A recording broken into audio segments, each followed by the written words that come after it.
and it's unfortunate because there's been a lot of good, but we'll have to evaluate that and just get a better feel for how that process went down today. What's the precedent that you'd rather set in that situation, whether it be patience or at least or trying somebody else out and sending the message that there's Yeah, we'll just evaluate that as we go. Obviously, it's an important thing. We'll have to evaluate first. Really dig into what happened today, as far as let's communicate at a high level. Let's go through that process, understand how the outcomes occurred, and then we'll obviously evaluate, and there'll be another day to continue to discuss that. Because I've always been looking at the future at some position, wide receiver, quarterback. Could Charlie Smith be part of that evaluation to get a look at him? Charlie's certainly in the developmental role. He's done a lot of good as he's gone through this process for a couple of years now in the developmental role, and so again, it's something we'll just have to spend some time and invest some time. And say he's not going to be the answer to all that, and I think it's a process that we have to go through. You guys are looking to Tyler, who've made some moves for that. What's the advantage of going away from Tyler from the red zone? Yeah, just some of the run game stuff. Felt like it. It's a numbers game down there, and you gain a number with Taysom, and red zone's on me. We're not getting it done. So it's as simple as that. We're not scoring touchdowns down there. 0 for 3 today, had a huge impact today, and so we got to find a way to get it done. Like Tyler getting those reps, is there any future thought though, investing in that maybe, and would it be better to go with them than with Taysom in that area? I think always the goal is still to win the football game, and there's plenty of opportunities that obviously Tyler goes through that are hard situations and challenging situations, and there's just plenty of stuff in there that red zone wise, it felt like there would be some good opportunities. Felt like the run game in the +1 situation, there was a lot of evidence to support it would be a positive manner. It didn't come out to our outcome, and so certainly there's more opportunities that we'll have to evaluate Tyler. There's plenty of games that we're going to get to evaluate him in those situations, and that'll be an important part of this process.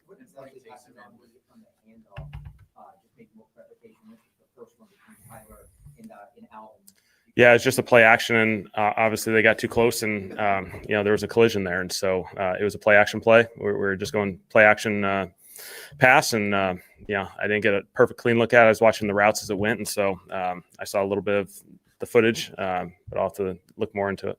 The incomplete pass on 4-1 with Taysom. Yeah. Utilizing him in the red zone. Yeah. The run game, but having him throw as opposed to Tyler, who goes that?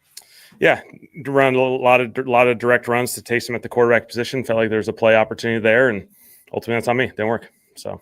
How did you just feel like this was a game with so many missed opportunities? Yeah, there's missed opportunities. Credit to those guys. They made the opportunities. They created, enough explosive plays in the game. They made the stops in the red zone. We had our opportunities like a lot of games, and it's just a matter of those small little margins we got to take advantage of them. How would you describe this as a play caller in this game? Is it frustrating during the course of the game, or do you still feel like you got a bunch of things working? How would you describe, self-evaluation, the job you did as a play caller? Yeah, not good enough. Obviously, we didn't get done on offense.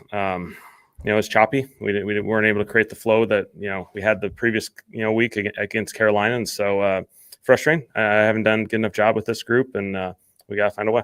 A lot of the play calls happen in short passing situations. Is that because of Atlanta's pass rush?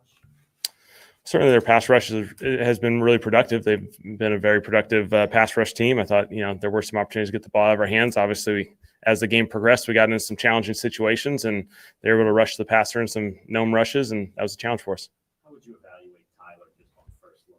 Yeah, I thought he battled. I thought he, gave us some positive things in there. It wasn't an easy situation in some of those as the game progressed, and we got into the multi-score game. I thought he battled, and certainly I think if you take the emotions out of it and you go watch the film probably tonight and tomorrow, you'll certainly see some positives. Yeah, we'll have to let that go through its process. Obviously, wasn't able to return. We'll have to get the full evaluation tomorrow and get a feel for that. Thank you for listening to my daddy's podcast. Please subscribe to our channel. All I gotta say is, who dat?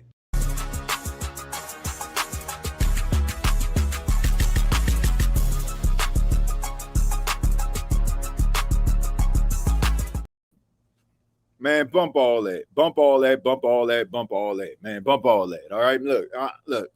I don't even feel like doing no intro today, and I definitely not trying to hear 12 minutes and about 15 seconds of a bunch of excuses from a soft-ass coach in Kellen Moore. Yes, I just said that. What's going on, Who Dat Nation? It is yours truly, TJ Jones. And yes, I am the host of the State of the Saints podcast, here to give you the State of the Saints podcast post-game show. The Atlanta Falcons beat the New Orleans Saints by a score of 24-10. Look, I'm not even mad about the score. I'm not even mad at the fact that the Falcons beat the Saints today, because in reality, y'all know it and I know it. You may not like the Atlanta Falcons, but you know that the Atlanta Falcons are a better football team than the Saints are right now. That's not a shock that the Atlanta Falcons beat the New Orleans Saints. What's the most shocking thing about all of this is how stagnant, how stale, how pathetic the New Orleans Saints looked after coming off of a bye week. Kellen Moore is soft. This Saints organization is soft. Straight up 100% soft. Saints fans, I know my boy King Arthur be like, man, who the Bayou Ballers is? The Bayou Ballers are the Saints fans that had to subject themselves to watching this nonsense for 3.5 hours. That's who the Bayou Ballers are, because they ain't got nothing.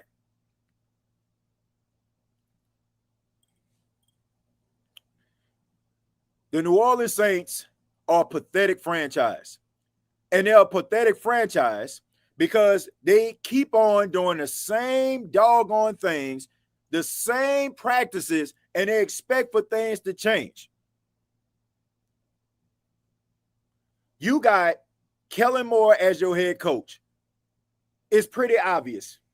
It's pretty obvious, folks, that this man does not possess the skills, the ability to be able to lead men at this point. This is a guy who, to me, who is way too passive to be a head coach. A guy who seems like he's coaching scared every single week. This is an organization that is so keen on trying to keep people around just for the simple fact that they're good people, that they're willing to jeopardize actual real business to what will drive your organization forward. They're willing to sacrifice that just because they like somebody. Think about this, folks. Blake Grupe has been kicking like ass for weeks.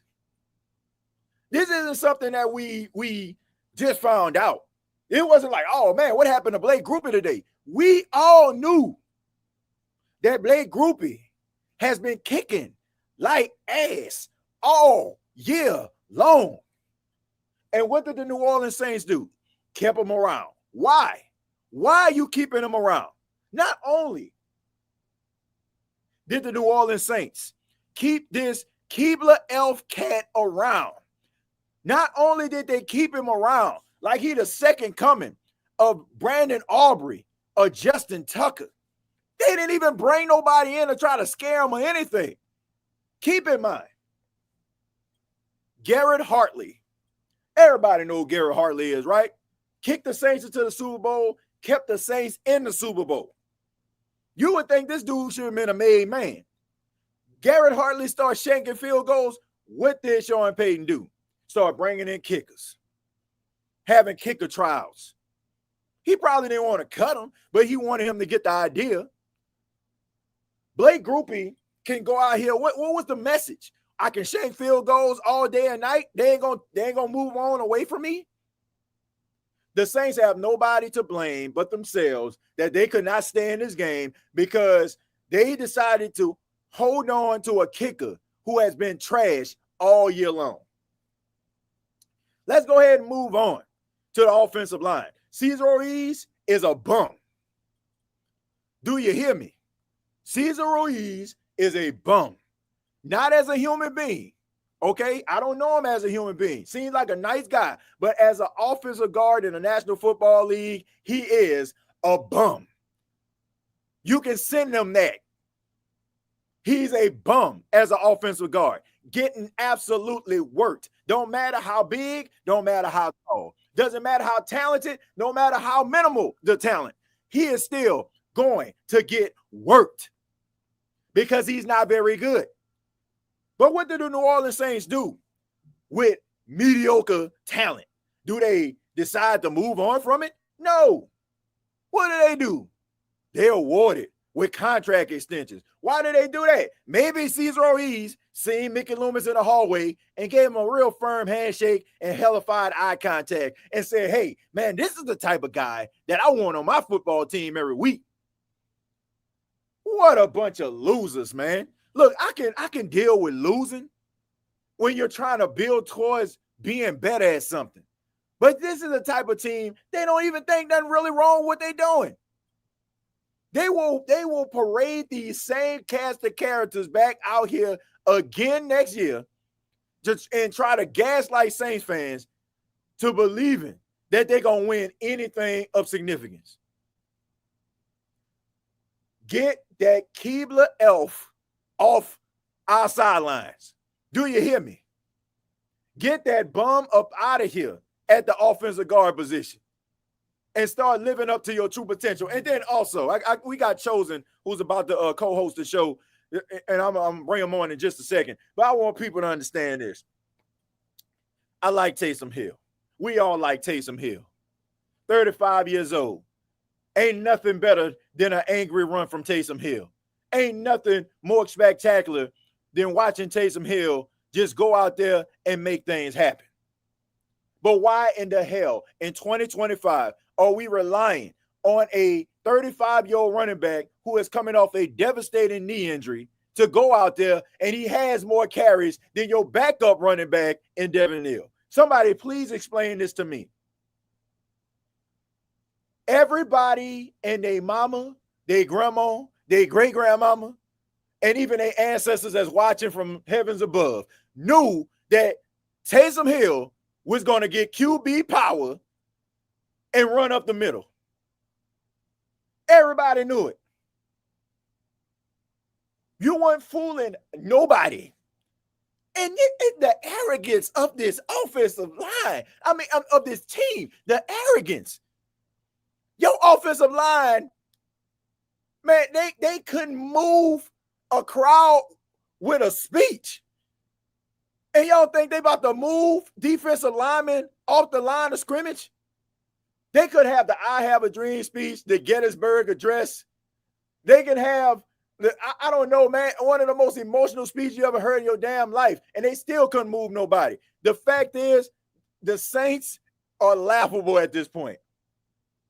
Laughable.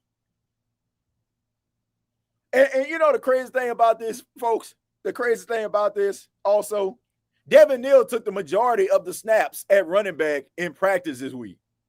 Because you got to look at the injury report. Alvin Kamara was on light practice. And we probably, what that mean? Alvin probably carried the ball twice. So Devin Neal was getting the majority of the snaps. But yet you want to come out here with 35-year-old, God bless him, bad need, Taysom Hill to come out here and be Earl Campbell for you. What a joke. What a joke. And these wide receivers, man, y'all can't even get mad at these boys, man. Y'all can't even get mad at these wide receivers, man. Why? Why are we getting mad at them? We know them boys ain't about to do nothing out there. Devon Vele, he made some plays, but at the end of the day, what do they actually have? But the joke's on some of you Saints fans out there. The joke's on you. See, this is the reason why I understand. Number one, I understand. You're just tired of watching this team wallow in misery and mediocrity, and you're just looking for something to cheer for. But, bruh, this team is not good enough for some of you to be jumping out of the window like you have, as if it was a foregone conclusion. Like the saying we're gonna beat the Falcons. That was your emotions telling you that was gonna happen. And then this is my final thought. This is my final thought. I made a statement on X, on Twitter. I said it's time for the Saints to bring in Justin Tucker. And this is my message for all these holier than thou type people out there who are these social justice warriors. You know, I mean, maybe not in real life, but you play one on TV. Justin Tucker served a 10-game suspension. NFL did an investigation. If Justin Tucker was so vile of a human being, they would not allow him or reinstate him back into the National Football League. All these people, I don't want nobody with no allegations on my football team. I don't want nobody with no allegations. Man, the allegations. Man, let me tell y'all something. Do y'all understand that a guy that y'all root for, and I'm not saying this to beat up on him, but you need to know this. Do you know that a guy that you root for every single week on the defense went to jail for 6 months for sexual misconduct? I'll let you go ahead and do the investigation. But it shows you the hypocrisy of society. Everybody is trying to sit up here acting like they holier than thou, like, oh man, I just got this great moral compass and I'm just beyond everything. Man, knock it off. Knock it off. Justin Tucker got reinstated by the National Football League, and you ain't about to tell me that Justin Tucker wasn't going to make them 2 field goals that Blake Keebler Elf groupie shanked on this day. Now we're going to go ahead and bring in Chosen. Chosen, how you doing, man? Man, it was good, TJ, man. You said a mouthful, bro. Man, look, I'm tired of watching this football team look soft out there on that football field, man. But I'll go ahead and I'll let you have it. What are your thoughts on this game today?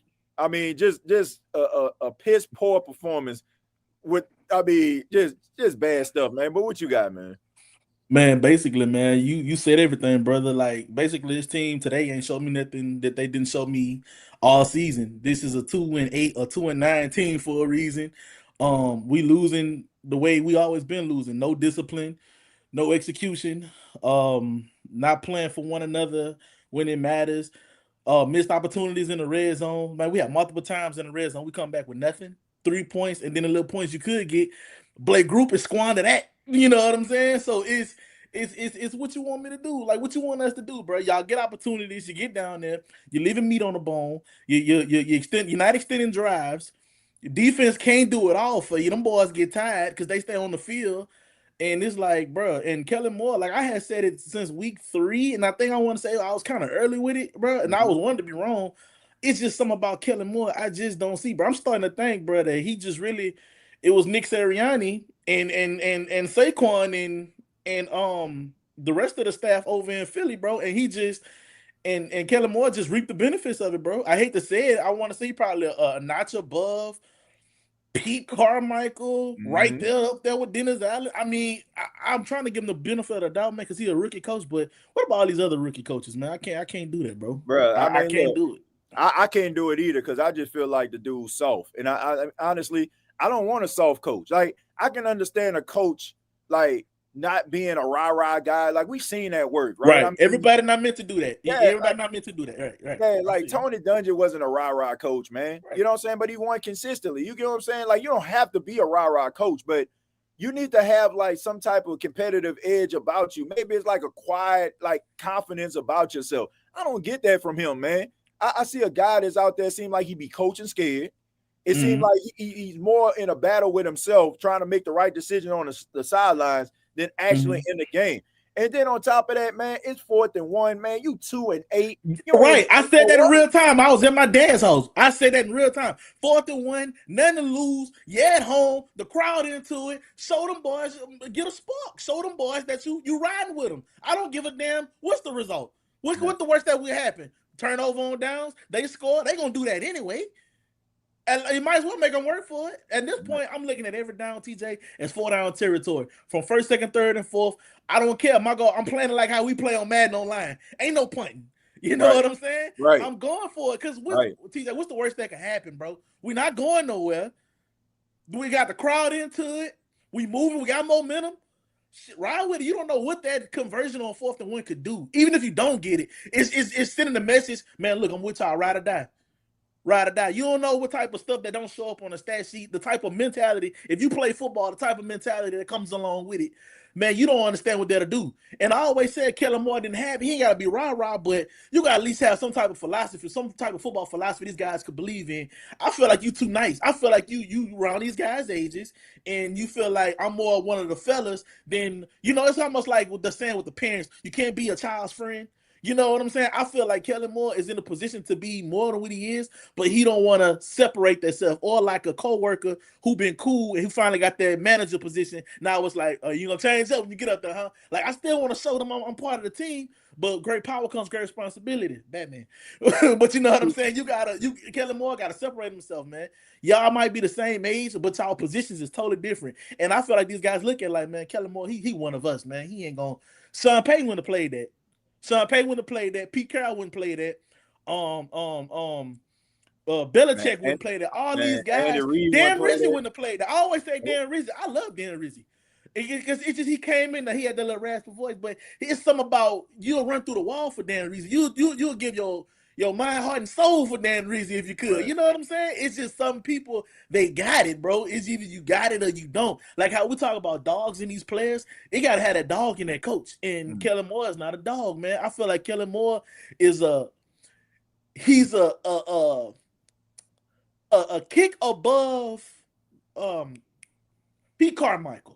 I feel like he's a bit above. I feel like he's in a quicker gear than Pete Carmichael, but not so much out there. You know what I'm saying? And I'm really starting to see, bro, what did you really do over there in Philly that could translate over there to us? Because if I'm looking at the rushing game stats that you read out earlier, I'm looking at these stats, bro, and it's not showing up. This is what you're supposed to be for. This was your calling card, the running game. This man coached like he an offensive coordinator. And let me tell you why, man. Mm-hmm. Offensive coordinators, they just about like doing their job, making sure that the offense is efficient. They ain't got to be like sitting up in there thinking about what the head coach got to think about on a day-to-day basis, right? I mean, you probably at the house, you know what I'm saying, a little bit more, than a head coach is. Like that's his vibe. Like I'm not gonna say like he can't coach. I think he's a good offensive coordinator, but it takes a different type of coach. It takes a different type of energy for you to be able to be a successful head coach in the National Football League, man. And a lot of these guys, that's the reason why, like, they end up like flaking out. But the thing about it is, like, they'll always have a job. Like Kellen Moore, like if he gets fired by the Saints, he'll always have a job as offensive coordinator. Always. But the thing is, like, to me, he's soft. He is a soft coach. And honestly, man, this is the biggest issue that I have with this organization. This organization is soft. This coaching staff is soft. And honestly, when you are a coach, your team takes on your personality. Like it's a type of energy that has been missing from the Saints since Sean Payton has left. And you can see, like, and you know what makes me mad? When you watch Denver games, you see it. Like you see that old Saints camaraderie. You see it. You literally see it. I was just saying that the other day when I was like, damn, man, they look like that look like the Who Dat Nation vibes that's going on. When they played when they played Kansas City a couple weeks ago, they're on a bye week this week. So last week when they played Kansas City, when Will kicked that field goal, man, it was like, you remember when it was Halloween, Saints played Tampa Bay, and PJ Williams picked that ball off. That was the type of energy that they had in Denver. And the reason why I'm focusing on that is because you got to keep in mind, Denver has been a team for the last couple of years. They've been trying to figure things out. Figure it out, yeah. And now it's like, man, the energy that left the Superdome, it looked like it's powering Denver now. And that's let this sink in, bro. If you remember the last time, I want to say we played Denver, they didn't have a quarterback? And when they had they have no quarterbacks on the fields. I want to say we probably played them a time before that, but when they played, you talking about when they played in Denver, when they played in Denver, them guys didn't have a quarterback. That goes to show you how far these guys didn't came, bro. They didn't have a quarterback listed at all. Them guys had to run Taysom Hill powers the whole game. You know what I'm saying? And it's to get from where they at to now, and you look at it like, well, damn, they was in the rebuild, they figured it out. Bro, it's with these coaches, bro. And this is another thing I want to say when you was talking about Denver, bro. when you look at how Sean Payton got that structure, Denver, just pay attention to the body language. Win, Right. lose, or nothing. These guys want to play for Sean. They want to do it. These guys, I think they want to do it, but to a certain extent, I think they want to do it for the namesake and for the pocketbooks, because they want to feed their family. But I don't feel like it's more so for Kellen Moore than it is for these guys doing what they was doing. I feel like Dennis Allen was in, Kellen Moore came in, it was like, oh, okay, how you doing? Okay, this your philosophy? Okay, that's what's up. And back to the regular schedule program. Right. You know what I'm saying? He don't shake me as a guy that just shakes the room and shakes the locker room and get everybody huddled up. It's just the energy there, bro. Even the energy, like the whole energy missing. And I'm glad you brought Denver up, because when you look at it, I thought it was just me. I was really looking at that the other day. I'm like, bro, Denver really, they having fun. Will Lutz kicking. I go give you another one. Game opener 2019 or 2018, one of them, Houston. Right. Yep.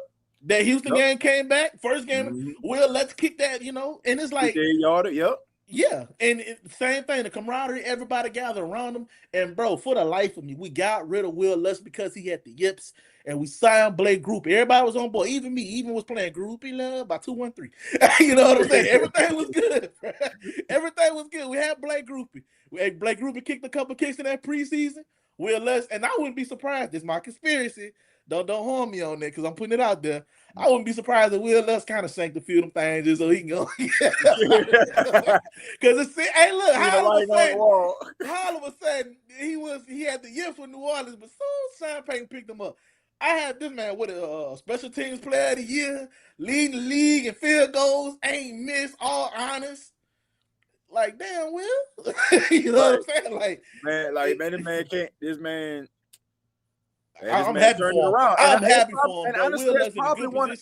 Yeah, but Joe, that's probably one of the main reasons why, man, they want to keep him around. And look, I understand. I get it. But here's the thing, bro. The way he kicking, ain't nobody calling him. Ain't nobody calling him. Like, for real. Like, if you feel that comfortable, man, shoot, bro, cut him right now. Now, you get what I'm saying? I promise you, it's 1,000 Blake Groupies. It's 1,000 of them. To do what he doing, he got a kid in college right now probably out kicking Blake. You know what I'm saying? And like, you got to back up for what? What's the worst he could do? Miss? We doing that already. Right, Charlie Smith. Right. See what he got. See what he got. He might get kicked that thing. You know what I'm saying? Look, I don't know if you caught it like during a press conference, because man, I had to cut that nonsense off, man, because he basically. Oh, that was funny. Yeah, you was coming in. You, my boy, ain't even. All I hear is Paxton. Thanks for listening. Man, nah, get that. Nah, man, for real, man. Like, look, bro, I'm over this, man. Like, bro, they asked him about Charlie Smith. He was like, Charlie Smith, he's in the developmental role. Like, dude, is Blake Groupie in a developmental role? That's what I want to know. Like he's developing, right? Right, for real, dude. Like, come on, man. Like, bro, as bad as this man kicking, you got the nerve to be like, okay, we're going to keep him on the side? Man, knock it off. But Joseph, we're going to go ahead and go to the comments, man. Let's do it. Who That Nation got to say, man. People talking loud. Hey, Falcons fans, y'all talking a little grease, but it's y'all day. Y'all got it. Yeah. Hey, the Falcons going crazy in the chat, bro. I don't know if you seen it. I like that, though. Keep that in. I like that, though, because if it's shoes on the other foot, we be talking our ish, too. So yeah, exactly. Y'all got it. Exactly. They got their day today, man. Congratulations. They dominated the football game, bro. Defensively. Oh, all phases. Special teams, offense, and defense. Saints look like they know how to play football. You see? Terrible. All right, let's see. Gregory says, TJ, you Saints on the NFC South roundtable yourself. Yeah, I picked them. But I picked them too. Okay, but look, I picked the Saints, but was I jumping out of the window? No. And go back to look at any of my commentary. Matter of fact, go back and look at the podcast when I was with my boy Smitty. We was talking earlier in the week. Shout out to Smitty. I said, man, people talking as if Kirk Cousins is just washed. I said, man, Kirk Cousins has a reputation when it comes to the Saints. Like, this man, he always puts up big numbers against the Saints. That's during the time when he was with the Redskins, when they were with the Skins. Yeah. So don't sit this is what I don't like. This is what I don't like. When people be like, oh, you said this. They don't put no context behind it. Don't put no context. I went talking out the window like, man, we about to smoke y'all. We about to roast y'all. 80 to nothing. Like, none of that. Man, I always provide context. So just because I said, oh, man, the Saints going to win a football game, don't make it seem like I was just sitting up here like the Falcons didn't have no chance.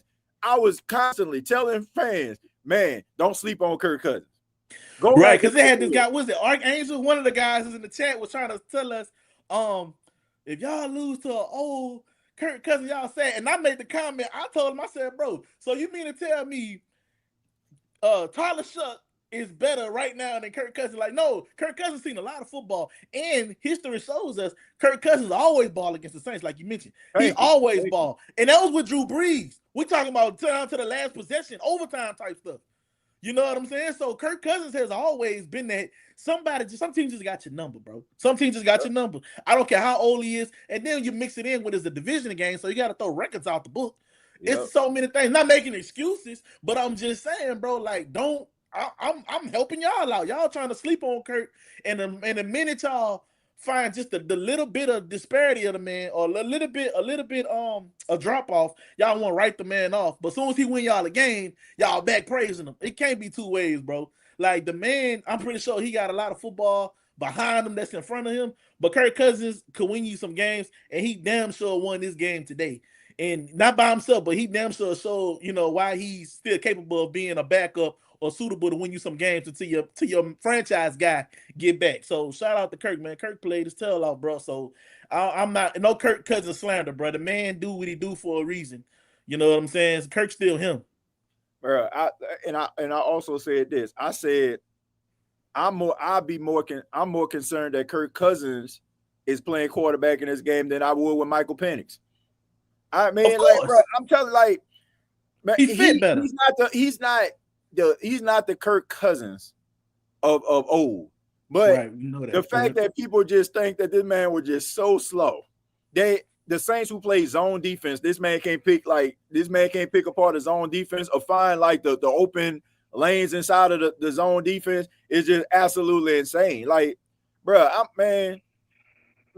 just, all I'm saying is, man, I ain't never the reason I picked the Saints to win had nothing to do with Kirk Cousins being a quarterback. It was more so like, I felt like, okay, defensively, the Saints can do like enough in order to try to neutralize the offense of Atlanta. And honestly, they did. They with the offense that wasn't able to like capitalize. They got into the red zone 3 times. Right. You get 2 field goals. You got into the red zone 3 times. Like, I don't know. Come back with 6 points total. Yeah. I don't get it, bro. Like, you leaving meat on the bone. Like, that goes to show you we haven't fixed our red zone woes. We've been struggling with red zone since Sean left. So it's not add another year because we try to blame that on Dennis. Now what you got to look for, because we still having them problems.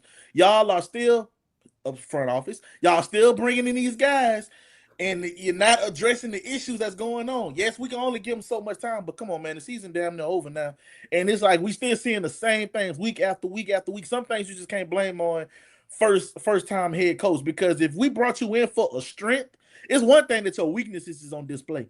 But if you're not even competent enough to prove why we brought you here, then what is you doing here, bro? Like, at least show me your strengths. I don't mind you showing your weaknesses because we all got them. But when you don't start showing me your strengths and the reason I brought you here, that's when I got a problem, because what did I go and invest in you for? You got to show me what it was that made me want to bring you here.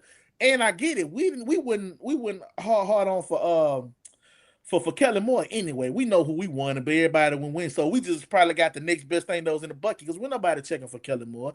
He just became available at the last minute. He wanted to coach. They just won the Super Bowl. He had his name attached to Philly and Nick Sirianni and Saquon Barkley and running that whole offense. So we assumed that some of that was going to come with him, but it looked like he stayed in Philly. You know what I'm saying? So got to be more careful. Yeah, look, I'm gonna read this. Somebody said, TJ, I love your family, but you capping.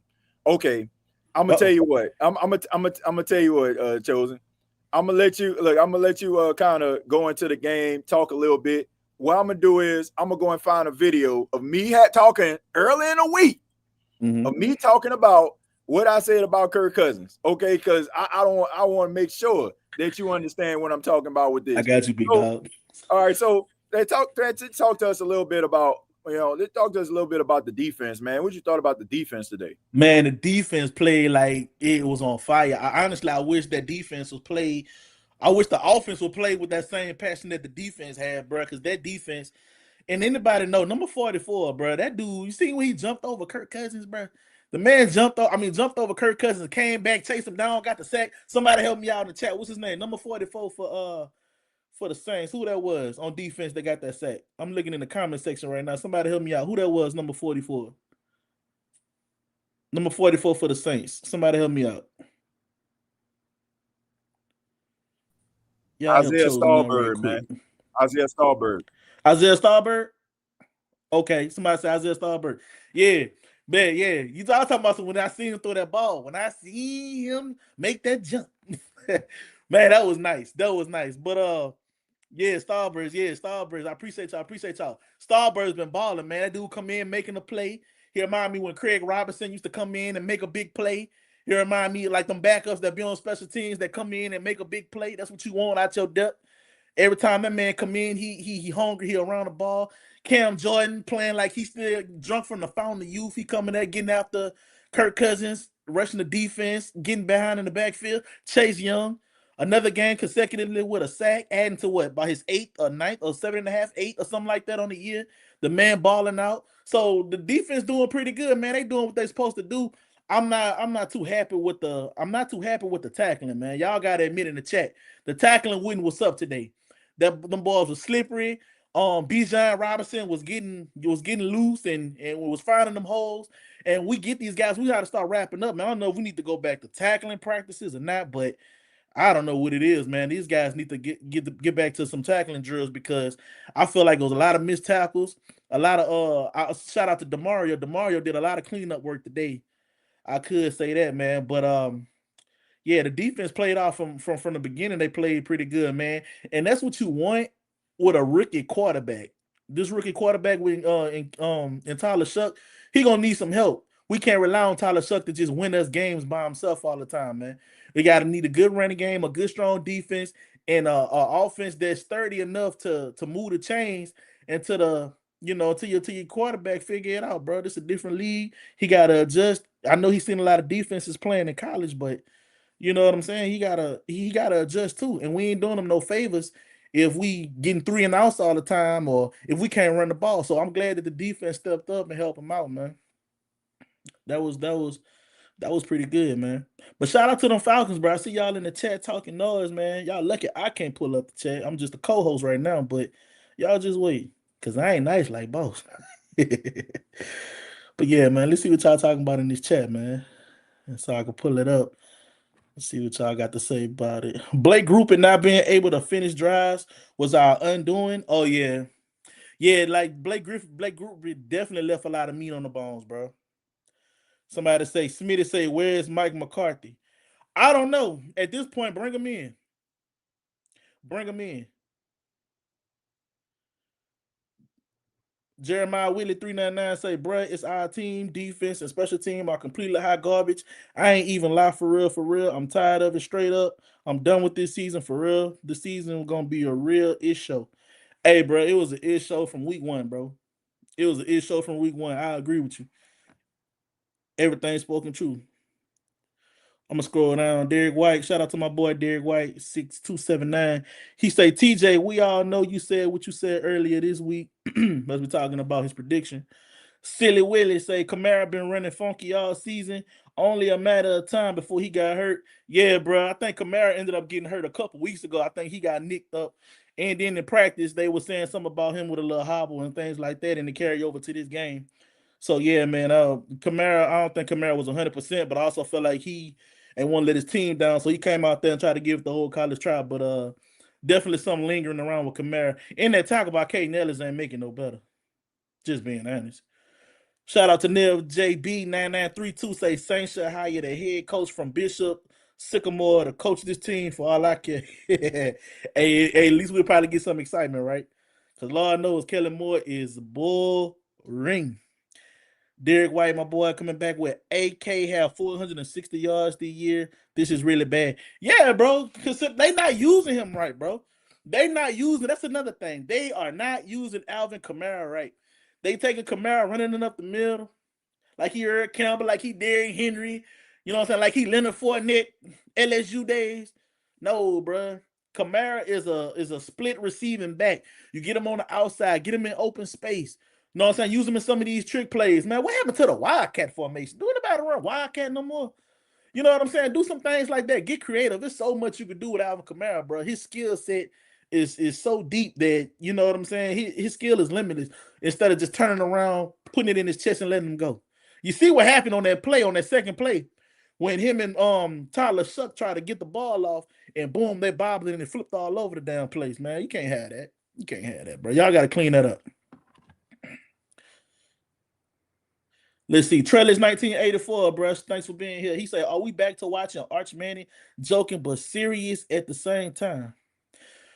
Vibing with, what his name was?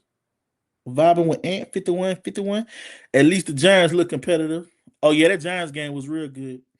I'm not purchasing no Keebler elf cookies until Blake Groupie is off the team. Hey, bro, do what you got to do.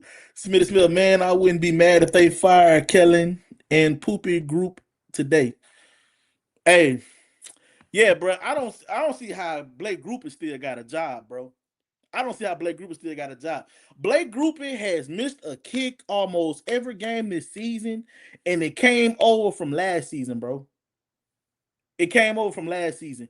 I don't see why Blake Groupie is still on the team, bro. How this man still have a job? And I'm all for a man having a job, but the man hasn't kicked the field goal consecutively without misses in a while, bro. And then it's not like he missing every once in a while, chat. He missing ones we need, like pivotal game-changing situations. We missing them. Somebody say, Nair said, bro, missed a 20-yard kick. How? I mean, how? Right. Bro, you get paid all this money. You got one job. When you're in practice, when you're in meetings, you got one job. What the hell is you doing at airline during practice, bro? You on your phone? You on TikTok? What is you doing? What is you doing? Because you damn sure not kicking the ball. It's sad, bro. Vernell Thomas, how many mental mistakes has Kellen Moore made during the season? He has showed us that he don't know how to use his timeout. And he has showed us he still can't put a game plan together. That's what I'm saying, bro. Put a game plan together that we can actually execute. Brandon Reese said Groupie in his own head at this point. Yeah, bro. Dude definitely got some demons that he need working out. Smitty said Groupie kicking with them shoes. My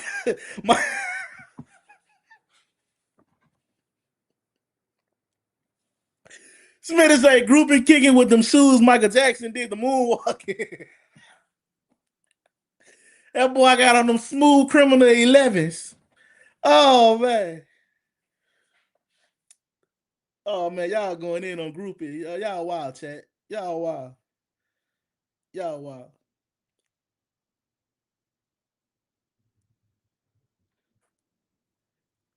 Yeah, man, but definitely, man. Well, Blake Groupie definitely got to do something better, bro. Blake Groupie is not consistent. We need to bring somebody in that could challenge him and that could definitely get this team back running. But right about now, y'all, if y'all don't mind, I want to take the time to get a sponsor some love. Shout out to my bookie. You can use my bookie app to place bets on any NFL team. All you have to do is download the app. You can use that app with a buy-in option. Bet up to $500 on any NFL game, whether if it's the Saints, the Falcons, the Jets, the Cowboys, anything like that. Make sure you use the MyBookie app. And if you want to use that buy-in option, all you got to use is the code SAINTS to get $500 on Saints games. And you make sure that you'll be able to do good with that, man. So appreciate the fine people at MyBookie.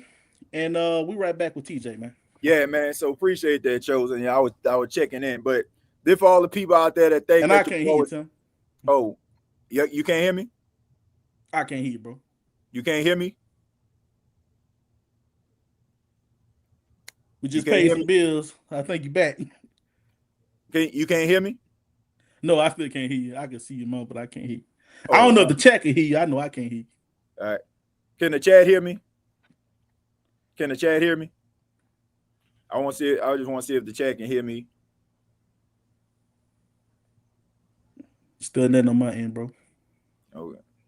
Okay, so the chat say they can hear me. The chat can hear me.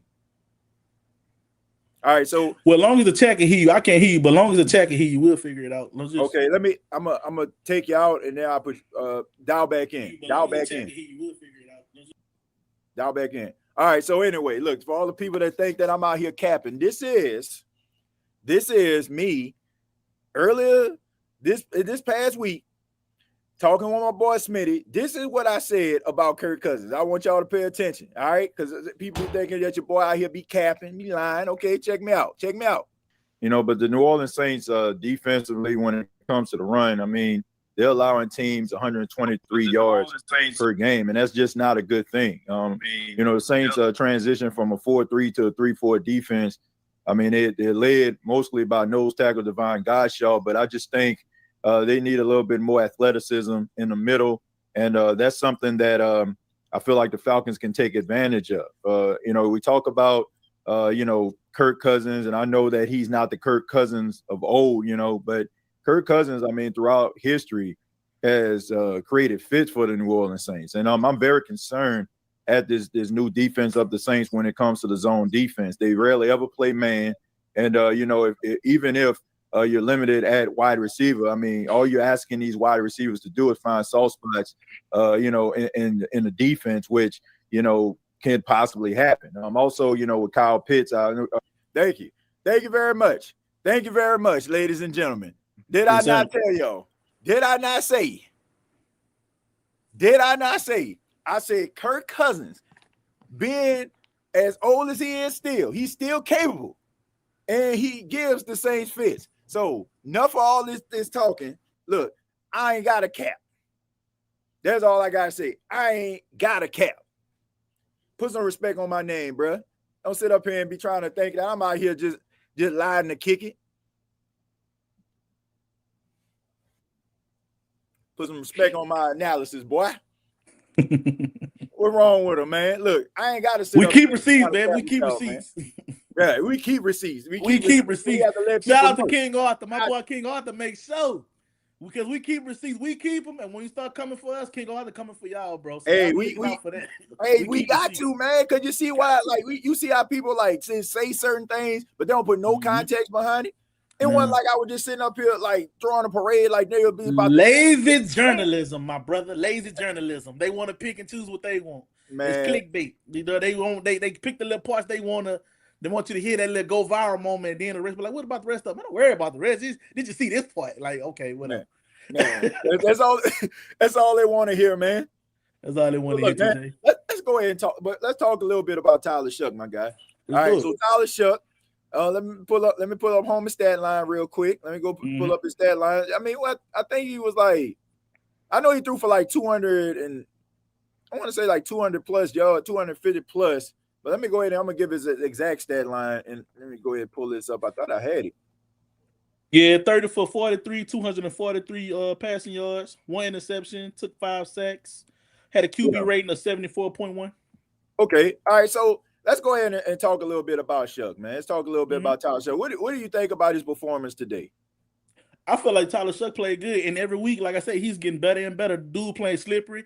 He showed that when the pocket is breaking down, he can escape. He's slippery. That ball's getting out of that thing. Only thing bad I would have to say about Shough is I don't know if because he had got some happy feet, but he needs to learn how to live to play another down. You ain't gotta, you know, he kind of got that little James Winston kind of thing where he trying to make a play and make it hold on. Man, do like your boys Drew, you do what the vets do, man. Throw it at the feet, throw it away. But sometimes you can't eat sacks, bro. You do the team more damage than good when you try to force it, man. Sometimes it ain't there, you know, throw it away. Especially with this offensive line, you gotta think quick. If it ain't there, first read, second read, gone. Because it's bad, bro. So, but Tyler Shough overall, I feel like he played good. He played good enough to win. Played good enough to win. I give him that. And each week, just like we said with Spencer, each week you see this man improving. You see he getting better. Hell, he even got me believing in Juwan Johnson again, I still feel how I feel about Juwan. But at least Tyler Shough got a safety blanket with him. I don't know if they talking, getting extra reps after practice or before practice, but whatever they doing, keep doing it. I want to be wrong about Juwan because at the end of the day, that's my team starting tight end. So Yep. you know what I'm saying? Is so Excellent. Tyler Shuck playing good, bro. He making the right plays, and over time he's still a rookie. I don't care how much defense he's seen in college, bro. It's still a league. It's a different ball game, bro. No pun intended. And I just want to say that Shuck, he's really learning from weeks prior. The man wants to get better. He's learning. You could tell he's studying. You could tell he's putting in that work because it's reflected on the field. He's not just saying, "Oh, I won the spot. I'm good." They bench Rattler. This man wants to prove something. He got something to prove. The man been in college 7 years. You don't think he hear the whispers? You don't think he hear the 20? I hate when they kept announcing it on TV. 26-year-old rookie. They kept saying that, bro. 26-year-old rookie. 26-year-old rookie. Okay, we get it. He here now.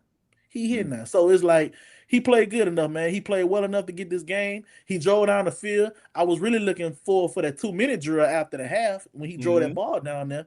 I felt he executed that good. But like I say, you get Tyler Chuck some true playmakers. Look what he working with. He got Chris Olave. Like you said, he got Chris Olave in the crew. Yep. Like Chris Olave and the crew. That's it, bro. What's their name? Right. You got Chris that's all he Olave got. and what's their name? That's all. Yeah, that's man. all. Well, he got. but let me ask you though. OG, what you think? How you think Tyler Shuck played today, man? I thought he had a solid performance. I was actually more like, I know this sounds crazy, but I was actually more impressed in this game with his decision making, his abilities than I was in Carolina. Because look, man, this was a Atlanta Falcons team that's second in the league in sacks right now, right? I mean, they were going to get it wasn't a matter if they get pressure, it was a matter of when. Like, I knew they was going to sack him, but my whole thing was like, how would he respond to overcoming adversity? He was climbing the pocket, and look, I can understand why he was out here, holding on to the ball. He was holding on to the ball. He was extending plays. When he was like moving to the left, he was telling receivers to come back to the football. Like there was a couple passes where, he'll just flip the ball off. I think there was like one pass he just flipped it to Jack Stool. He tried to do the same thing to Devin Neal. Devin Neal just didn't turn around. But it was a lot of decisions that I feel like he made in the game. I'm like, you can win with that. Like, you can win with this dude. And, I think that, look, I'm not going to say all Saints fans, but I think a lot of these Saints fans are looking for Drew Brees quality quarterback. Like, that's what they look for. Like, okay, if he ain't doing some of the things that Brees did, like, he ain't do good. You got to look at who this guy is, where he is in his development.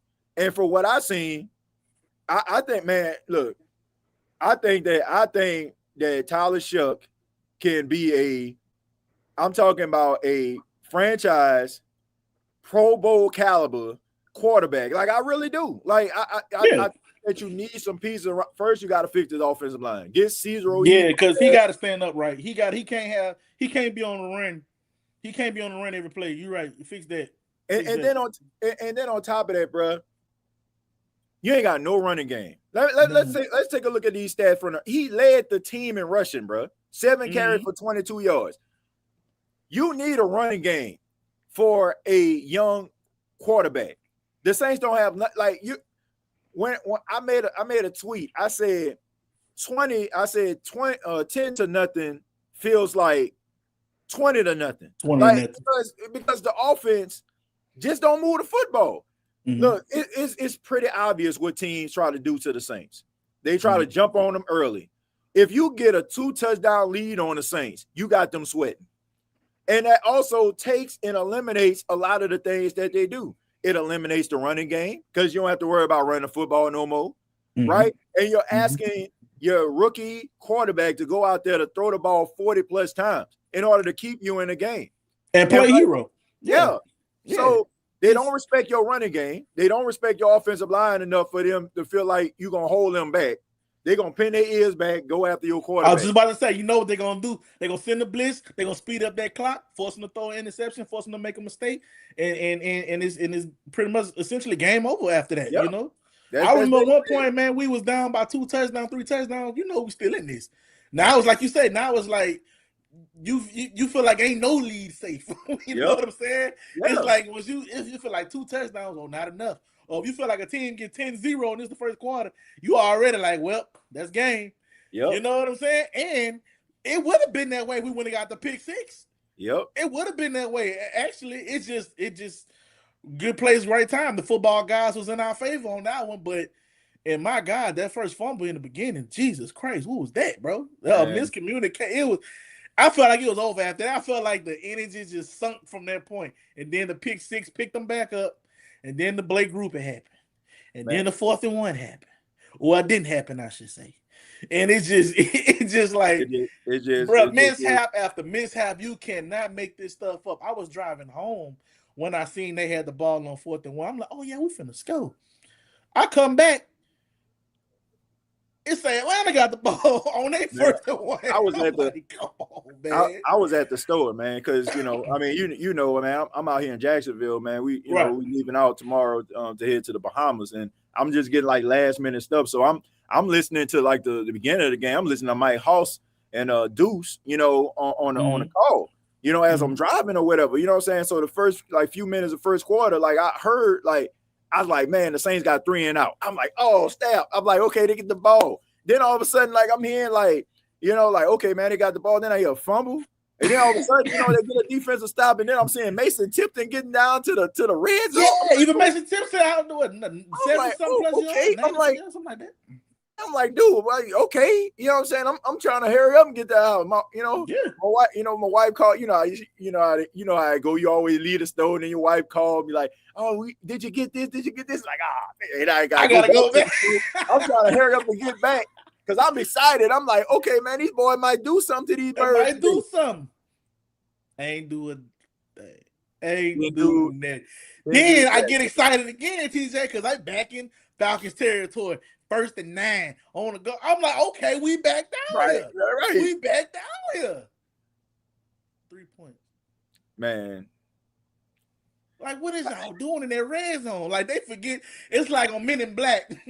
They pull out that knife. Like, it's like they forget how to drive out the field.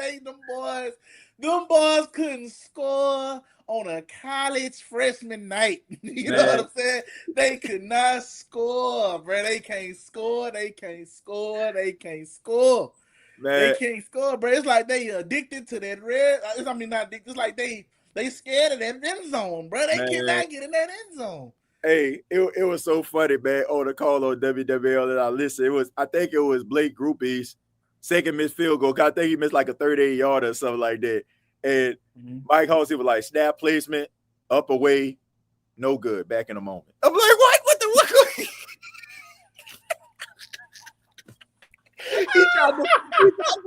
he tried to minimize the missed kick and everything. I'm like, what happened? Right, that's bruh. And like I said while you was gone, I don't know if you caught it, but it's not like Blake just missing chip shots or bro, these are pivotal game changing misses.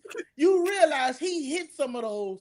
We in the game or we winning games. Blake Griffin. Well, I say Blake Griffin. God dang. Blake Griffin got it to where he stepped up to miss the field goal. You can't even say the extra points automatic. No. When they ran that ball back on that pick six, I'm like, there we go. And then I'm like, hold up. It ain't 7 points yet. You got to see what Blake gonna do. And it looked like that one was a little shaky. You're like, bro, what is going on? And I don't know what it is. That far right, bro. He maybe need to adjust it to the left a little more because that thing always going far right. Man, I'm like, bro, you got Zane Gonzalez. I think he made a 56 and a 54-yard field goal for the Falcons. This man can't can't do 20. Somebody in the chat said he missed a 20-yard. Man, so when Mason Tipton got down there to the red zone, I'm like, okay. And then I'm like, okay, the Saints couldn't cash in. I'm like, okay, man, let's get these points. I know he missed the first field goal, so I was like, all right, like he got it. Because, like, man, he misses a field goal, he get it out of his system, and he's straight for the rest of the game. Right. So, like I said, when he got up there, it's like you just heard Mike Hoss on the call. Snap, placement, kick on the way. No good, back in the moment. I'm like, like it's normal. Like he made it back in the moment. No, we gonna address this. Bro, somebody in the chat say, like, come on, man. Like, somebody in the chat say, Blake Group is kicking. He kicking with them shoes Michael Jackson in the moonwalk. I don't know what he kicking in, but he need to kick. Bro, they whole Blake Group is bad in this chat, bro. Man, y'all know all week is about to be about Shedeur Sanders. Watch. I mean, look, man, I ain't get a chance to really watch it, but that's another story, though. I mean, Shedeur Sanders.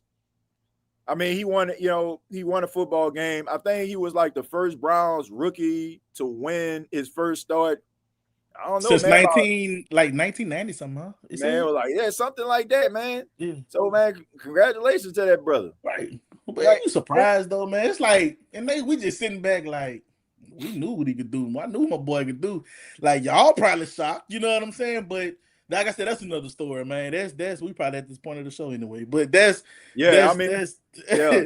I mean, you what know more what I'm can you saying? talk about, man? What more can you talk Right. about? Like, I I mean, don't want to talk about this. I'd rather talk about Shador. I'm not mad at the media, bro. Man, I'm not either. Says Gail Benson don't know a damn thing about sports. Somebody has to offer her something for this team. That ain't They happening. can offer her heaven and earth. Gail not getting rid of Yep. that team. What she gonna say? It'll be ridiculous to sell this Right. team. Yeah, there's a couple things I can Shout out to Miss see that's Gail. Man. I ridiculous. love you, Miss Gail. But this There's a ain't couple it, man. things. There's a couple things chosen that I can say that's ridiculous. Having Blake Rupen on your team after he like under 70% almost and kicking, like that's ridiculous. Not really, fixing his offensive line and giving Cesar Ruiz another deal, like that's ridiculous. Like, I mean, look at your arch nemesis today. Look how they got rid of Young Wei Koo, and they know who Young Wei Koo was. Young Wei Koo was that dude, and they got rid of him. But you still got Blake Grupe out here. And y'all want to say Young Wei Koo was wasn't he an All-Pro, a Pro Bowl kicker at one point? Yeah. And they got rid of him. Yep. So, but Blake Grupe around here missed every week. He good. You know what I'm saying? But it's all good. I need that type of loyalty and security in my my job. Pretty, they love you, boy. But look, I think everybody wish they had that type of security at their job, man. Where you could just F it up. Yeah, I'm gonna put that in my next clause at work, man. I want the Blake Grupe treatment. I miss every week. I don't want to hear nothing. Oh man, I know, man. I know I caused this oil spill, man. But look, I appreciate my bad. Okay, man, you gonna get them back, man. You'll get them again, man. Yeah, you'll get them next time. You'll get them next time, man. Man, we gonna wash these ducks off, and we gonna be all right, man. You got you, man. Whole damn organization going just going down. Man, he said Shador, not Shadur, Shador was supposed to have 3 touchdowns. And man, this is what I don't like. Okay, yeah, we at this point of the show. All right. Do your thing, baby. Anything goes, y'all know how I go rapid fire, keep it moving. All right, so here's the thing. Their argument is, and I've been hearing this all week, Shadur Sanders a 5th round pick. He a 5th round pick.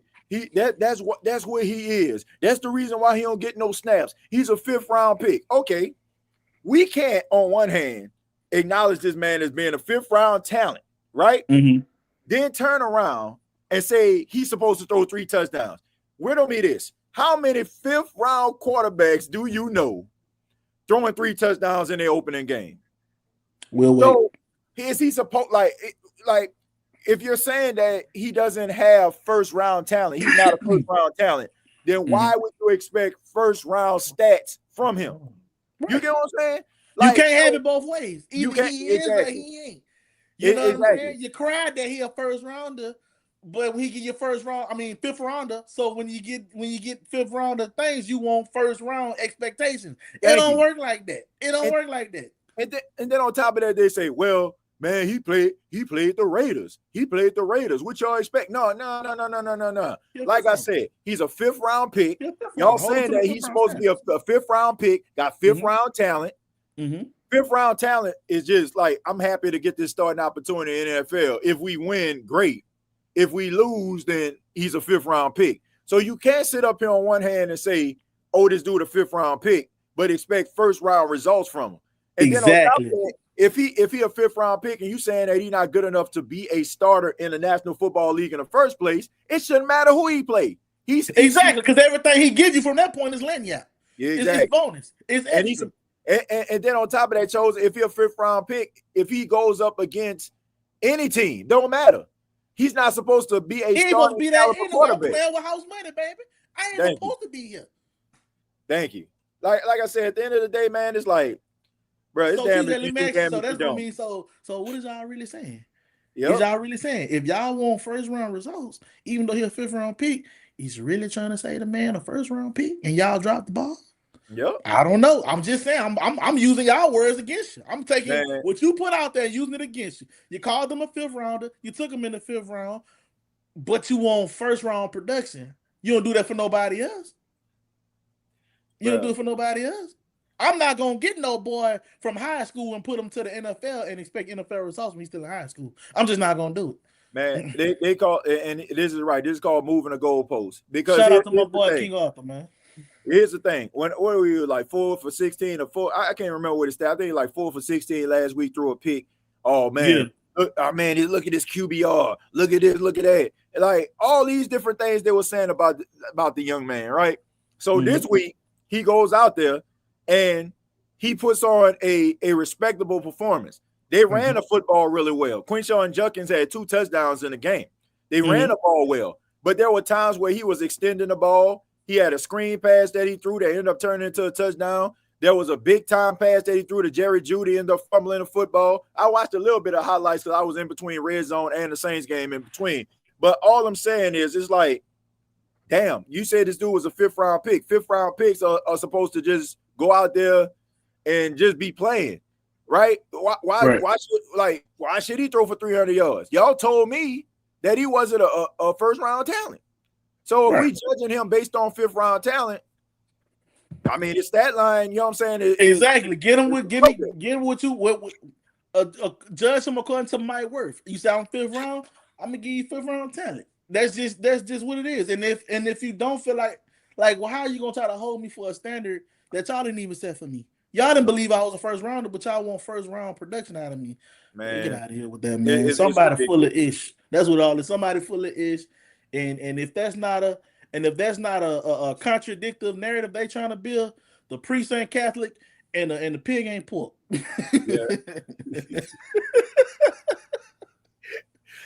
All right, so Provost says, no, TJ, I'm saying if you watch the game, they took him out twice at the goal line for Wildcat. I'm rooting for the brother, rather he on my team. I got you. Okay. All right. I appreciate that. Yeah, for clarity. I appreciate that. But at the end of the day, it all comes down to what's going on? All right. All right. How you doing? All right. So it all comes down to like, man, him performing well, him going out there doing what he needs to do. He improvised, he made plays on the fly. That's all you can ask for, man. Like I said, everybody telling me this man ain't good enough to play in the NFL. So he won a football game today. And that should be, that's good enough. But people just gonna keep on trying to go at this man. Guess I'll be on the NFC South roundtable and take my licks like a man. Hey, you gonna be right there with me, bro. I'm taking mine too. Cause I talk some ish in that town. I'm still coming there like, don't tell me nothing. I don't hit that.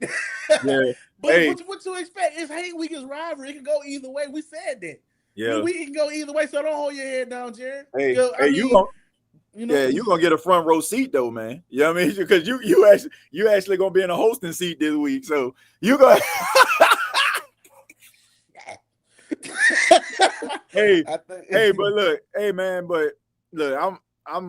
I just feel like it's weird because you ain't gonna be able to convince nobody that the reason that I'm not on the show is because of the Saints losing. Oh, you ain't lying to that. Hey TJ, you can't script this, bro. You can't script this better. I can hear Berto and Clay. Man, what TJ? You had to call one of your partners to come through for you. We still gonna be accounted for, man. We gonna make a video. We gonna put a video out there. There we go. They ain't gonna be able to unseen circumstances. Right. Y'all can still talk, y'all know it, but I'ma still like that. But you can make this stuff up, man. But it just end up lining itself up that way. Berto said TJ is running. They go Berto. Now, Berto, you know damn well I don't run from nobody, man. I don't run from no smoke. I don't run from no smoke over here. That's my guy, man. I love you, Berto. That's my guy, right? Shout out to Berto and everybody from the NFC South roundtable, man. Tune in weekly on Tuesdays, people 6 o'clock Central, man. Yeah, man. Make sure y'all check it out. Says, man, I know we ain't no wide receivers, but god damn, Kelly could scheme a touchdown just one, bro.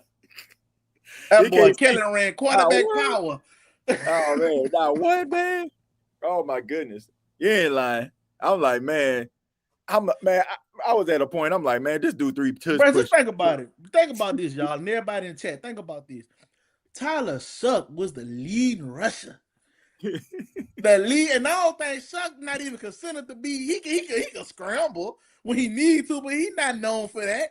Man, Bro was the leading rusher, and that's why I go back and look at Kellen Moore because, bro, the run game was supposed to be your calling card. That was supposed to be your the run. When we brought him in, the focus was to repair this offensive line for what? The run, for the run game. You know what I'm saying? Maybe it's because we ain't got Keandre Miller. Maybe it's because of Keandre Miller. You think he probably fit better? Bruh, I don't know. Honestly, I don't know, man. With this offensive line, I don't know who you can put back there. And Cesar Ruiz reminded me of my boy. You gotta put prime Adrian Peterson up in that joint or something, man. Yeah, like bro, somebody that's like, gonna make it happen on their own. Jonathan Taylor or something. Like, I don't know, man. It was just, they just can't run the ball, man. Like Blake Group and Caesar just need to. They that's two people for sure. This offseason need to. Oh Jesus Christ!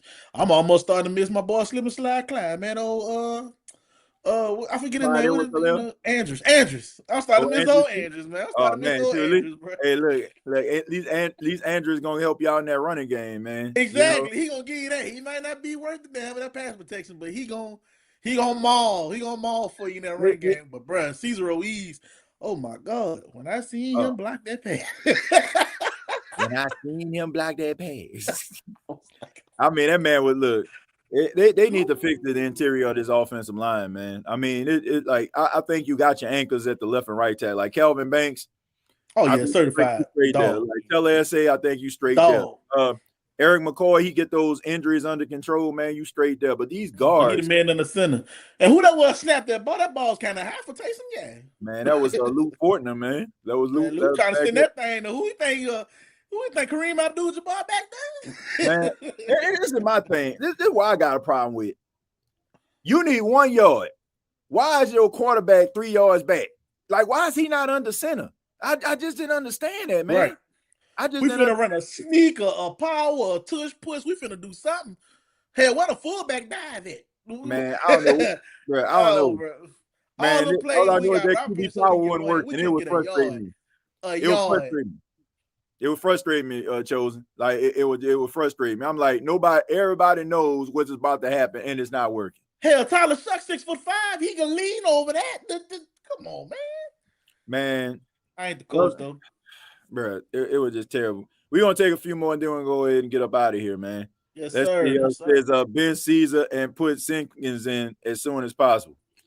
They're not gonna do that, man. They're not gonna do that. They're gonna ride this Cesar Ruiz experience till the wheels fall off. But all I know the wheels off now. We scraping the Barons at this point. Man, chunk up them deuces, man, for this dude. This dude, man, that man is horrible.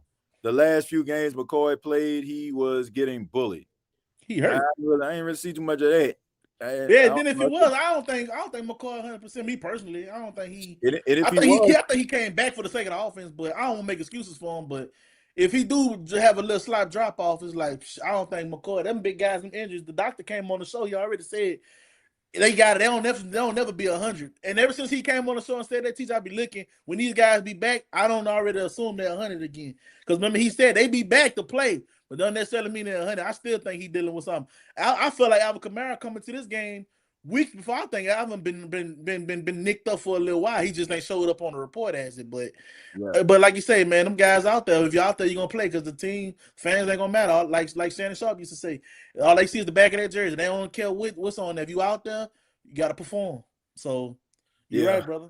You're right, brother. Man. I mean, it's man, they got to fix this offensive line. They got to put some playmakers out here, and the running game has got to improve. Like, and I hope they get it right, TJ, because I'm tired of drafting offensive linemen in the first round, bro. Not saying I know it's an important need, but I get so it's like all the stuff we pass up in the beginning off of old line that just don't work out. They might do it work out, but we miss on them, bro. Like I'm so sick of getting the offensive linemen in the first round. Man, I'm tired of it, bro. We might do it again, dude. Cause like, I'm tired of it. Everybody was talking about, including myself, Fernando Mendoza and Lenore Sellers and Dante Moore. We was talking about them quarterbacks. Now it seemed like the Saints got themselves Oh yeah, franchise caliber quarterback. and I always said short workout. I said this when Rattler worked. I said when Rattler was quarterback. If we found who we need for quarterback, if they work out, and we just need pieces, I say go wide receiver, running back, tight end, and then address the defense. I feel like our defense can hold it down good enough to where we get these more needed. I feel like we need. I know we need everything, but I feel like we more need the playmakers on offense than defense, because I feel like the defense can hold up while the offense figure it out. You see what I'm saying? I feel like defense will keep us in games and win us games while we get these guys implemented. I feel like we need to draft these wide receivers, tight ends, running back positions first before we start addressing defense. Yeah. That's just my personal opinion. Yeah. Kellen Moore knows that he doesn't have the supporting cast to have proper execution, so he is trying to call whatever he can. I can't use that as no excuse no more, man. Look, I put it to you like this, man. All right, so you go out to the blacktop. All right, me, you know what I'm saying, a couple more guys. We about to, you know what I'm saying, run this whole court thing. I'm good at rebounding, right? Okay. You good. You got a good 20-foot jumper. Other dude, you know what I'm saying, he can shoot from beyond the arc. The other guy, he just fast. You know what I'm saying? Like, he can move from left to right. Then you got another guy that can do some of everything. Who are you going to focus on? The dude that can do some of everything first. That's going to be your focal point, right? Right. And what other guys do, you're going to utilize their strength in order for you to create the biggest advantage that you possibly can. Kellen Moore, what he's doing is, okay, you can't just sit up here and say, oh, I ain't got it, right? If you know Chris Olave is your number one guy, he's the fastest guy on your team. Let him be your down the field threat. Let him, you know what I'm saying, also work the flat. You got Devon Vele, 6'5", 220-pound wide receiver. Why are you not using him in the red zone? Short yardage, third down situations, right?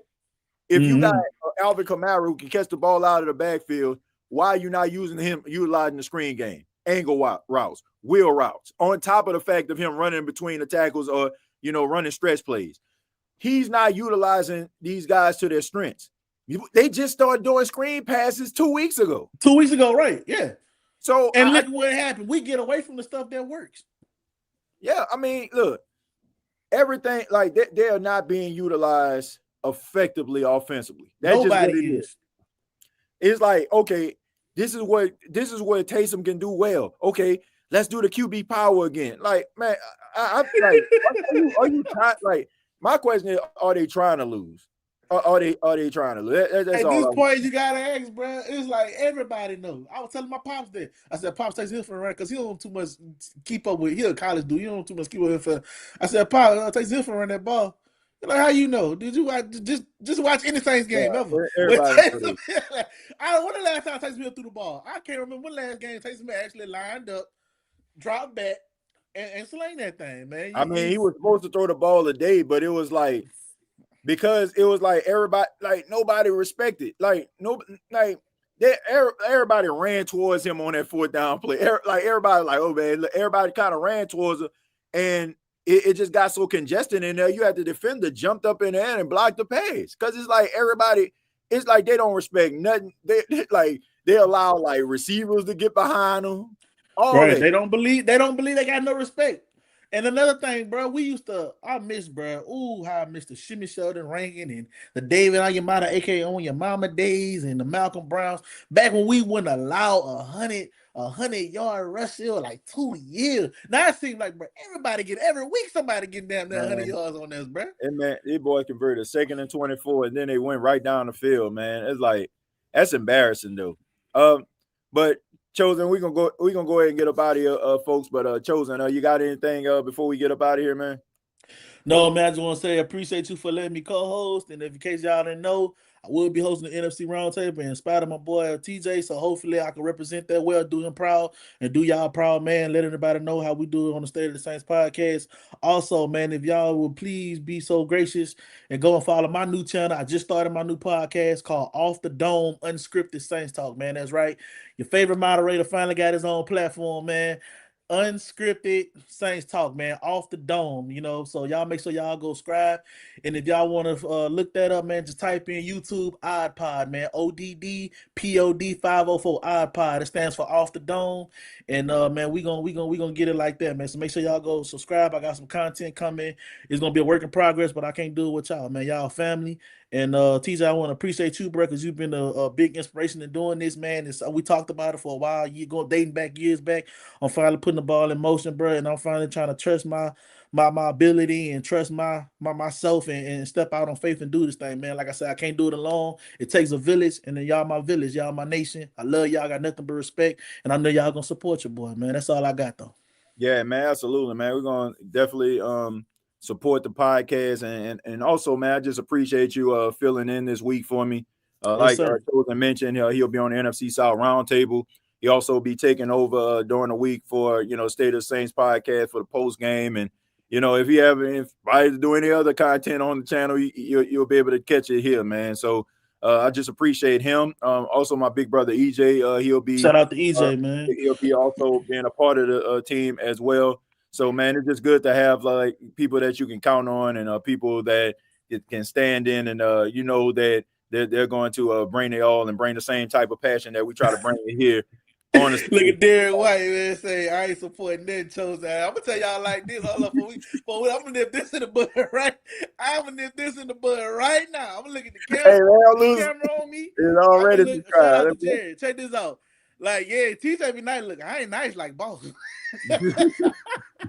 But nah, man, it's gonna be a good time, man. I don't want y'all to feel like, you know what I'm saying? We're gonna bring a different energy, man. I'm not gonna try to sound like TJ. I'm not gonna bite his style. I'm gonna be me. I'm gonna do what make y'all love y'all, man. Cause TJ wouldn't want that, man. So we're gonna be good, man. We're gonna keep it high. We still gonna be family friendly, man. And this is gonna be my own little flavor, my own little twist, man. But y'all, let's see y'all stay tuned in, man. And like I said, I appreciate y'all. I love y'all for opportunity. Bless, man. I'm glad to be y'all favorite moderator. You know what I'm saying? And Rinse Game, man. Shout out to Rinse Game, man. Y'all know what it is, man. Yeah, man. Make sure you check it out, man. You already got people in the chat right now saying they subscribe to your channel, man. So just appreciate it. Like I said, man, just be on the lookout for the content this week. Also, unscripted, my boy Chosen. Make sure y'all subscribe to his channel, man. Make sure y'all subscribe. Yes, sir. Off the dome, unscripted, man. We gonna do it, man. Off the dome. You know, make sure. I know it's catchy. It's gonna ring onto y'all. It's gonna click. It's gonna click. Hey, man, you found one, man. You found it, like for real. Like you found it. You definitely found a good, catchy, title for it, and that's where it really started, man. Because that's where a lot of people like you coming up with the right name, and also, man, because the name is going to attract people, but the content, I guarantee, you gonna keep them there, man. So yes, sir. Always, I love that, bro. I love that. Yeah, so make sure that y'all also subscribe to this channel, State of the Saints. Also follow me on X at TJAYJones8. Look, man, the Saints lose 24-10. This moves them to 2-9. But look, man, we already know what it is. Rebuilding year. But we ain't wanting to look like this, man, especially not against the bitter rivals. So I don't know, man. Kellen Moore, look, there's a few things Saints fans can't understand, but there's one thing they will never understand. If he go out here and get swept by the Falcons, man, my goodness. Just he can just pack his bags, bro, and I'll help him, like, respectfully. Yep. Like, he can stay in Atlanta. You know what I'm saying? Man. Don't get on the plane, the bus. Kellen, we will UPS your ish, or Amazon a flight your stuff. You can. Bro, I don't know if he it's gonna be bad, bro. If they get swept by the Falcons, I don't know, bro, because that's been swept by the Falcons in how long? Darren Rizzi beat him. You know what I'm saying? Rizzi beat him. DA beat him. Oh, Sneaky Pete. Yeah, man, Sneaky Pete beat him. Yeah, because then he coach the game? Who ended up coaching when Then Sean Payton missed a game or something. Oh, that was DA. That was DA. DA ended up coaching because we won. Okay, DA ended up coaching that game. Oh yeah, because he ended up coaching Tampa. Hey, look, first thing about, we should have known then we was in for we still. We should have known then we were finna get with Dennis Allen that one game. Yeah, we won 9-0, but boy, that was some boring football. That definitely put you to sleep. But all in all, bro, like, yeah, he can't get swept. He gets swept, man. I'm telling you, like, You got to beat the Falcons. Like, you got to beat them at least one time, man. At least once, bro. least I don't remember the last time we got swept by the Falcons, bro. Man, bro, If probably. ever happened? No, I think it was the year they went to the Super Bowl. I think it was the year they won the Super Bowl. That's probably last time. That's right, last time. But if they get, bro, it's gonna be rough for your boy. But man, keep your head high. Who that nation? Take on the Miami Dolphins next week. Gonna be rough, man. I ain't gonna lie. Miami playing pretty doggone good, man. But look, man, hopefully they can go out here, have a better showing, and maybe be able to do some things offensively. Not utilize a 35-year-old running back / tight end / quarterback a million gazillion times. Hopefully they can come up with a different game plan. But thank y'all so much. Till next time, all I gotta say is, who that? Thank you for listening to my daddy's podcast. Please subscribe to our channel. All I gotta say is, who that?